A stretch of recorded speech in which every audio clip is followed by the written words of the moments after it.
नाज़रीन, अवामी न्यूज़ में खबर जो सिलसिलो जारी है। अवांखे तंगवाणी का खबर ॾींदा। तंगवाणी पुलिस थाने जी हद ॻोठ सलीम खोसे में रात देर से नामालूम चोर ॻोठाणे साजन भालकाणी के घर में दाखिल थी मेयूं कढण की कोशिश कई त भाग्या सुजाग थियण ते चोर ऐं भागन विच में फायरिंग थी पई। मज़ामत ते ॻोठाणनि पारां हिकु चोर यूनस उर्फ अडो खे पकड़े वरितो। पकड़ियल चोर के पुलिस हवाले कयो वियो। ॻोठाणे साजन बलकाणी, फैज़ मोहम्मद बाबू बलकाणी ऐं ॿियनि पारां अवामी न्यूज़ सां ॻाल्हाईंदे चयो त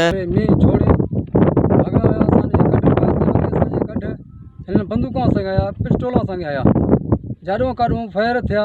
इन्हनि भॼण जी कोशिश कई। सॼा पुलिस वारा पेरे सां गॾु उते आया आहिनि। उते पेरो हाणे उते में चोर ॿिनि उते कढियो अथनि। सूबेदारनि पाण कढिया। उनजे घर में वञी कढियो?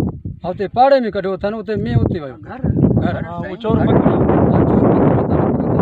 वधीक ख़बरनि ऐं तफ़सील जे लाइ विज़िट कयो असांजी वेबसाइट awamiNewsHD.com ऐं ॾिसंदा रहो अवामी न्यूज़ HD।